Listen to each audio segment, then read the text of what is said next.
Hello everyone! Nandito kami ngayon para share sa inyo na gagawa kami ng pizza. Yan, pinagtutulong-tulungan namin kasama ko mga bata. Nag-e-enjoy, sabi nga nila, gusto din nilang gumawa din sa sarili nila. Kasi inayaan ko naman, grabe ang saya namin na sabay-sabay kami gumagawa ng pizza kung paano gaya nila ako. Kaya yan, okay lang para at least may matutunan din sila. Kaya yan guys, at nagtutulungan-tulungan din kami. Kaya ang saya-saya, lalo na ngayon, gustong-gusto namin na gumawa nito dahil nga hindi na kami makapaghintay dahil gusto na namin kumain dahil alam naman pare-pareho kami yung favorite namin ang pizza, lalo na gusto namin matikman itong gagawin namin na pizza na homemade na kami lang gumawa na hindi na kailangan pang bumili, at least kay gawa namin na sarili namin din sangkap. Ayan guys, saya nandito pati mga bata, minsan pinapanood ko na lang sila kung paano sila talagang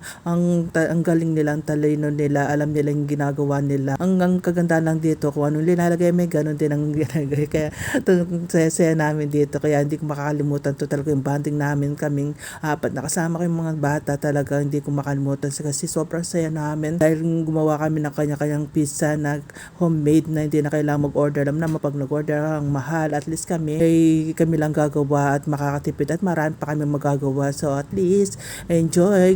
Ganito lang guys, kung gusto yung gumawa, yayahin yung mga bata para masaya at saka at least nag-enjoy din sila, na at least may matutunan din sila, diba? Kaya yan, yung linagay namin lahat ng mga sangkap ng kung anong meron dyan sa mesa para at least lalo masarap, special ang ginagawa namin pizza, kahit nasabihin na sobra-sobra ng laman, pero at least yung linagay namin lahat para special, lalo na kanya-kanya pa naman kami gawa. Ayan, tinulungan ko yung apo ko, kaya yan, ayun guys, excited na kami. Gusto na namin kagad matapos para at least matingnan na namin to ang ginagawa namin ng pizza. Ayan, lalagay na natin sa oven para at least maluto na kaagad. So naglagay muna kami dalawa kasi alam naman hindi siya kasya kung tatlo, lalagay pang dalawa, lalo na medyo malaki-laki din ginagawa namin.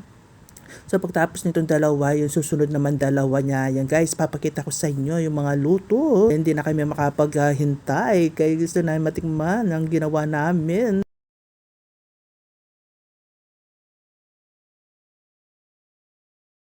Ayan, na nakikita nyo guys, diba? Sa parang excited na luto na guys. Ayan, luto na yung mga ginawa namin. So pwede na namin itong tikman. Kami pang gumawa nito, diba? Special. Ang sarap talaga. Hindi na kami makapaghintay nito. Kailan kami, 4 na pizza talaga na kanya-kanya kami gawa. Kaya yan, asaya namin. At asaya mga kasama kong mga bata sa ginawa nila. Kain na po tayo! Bye everyone!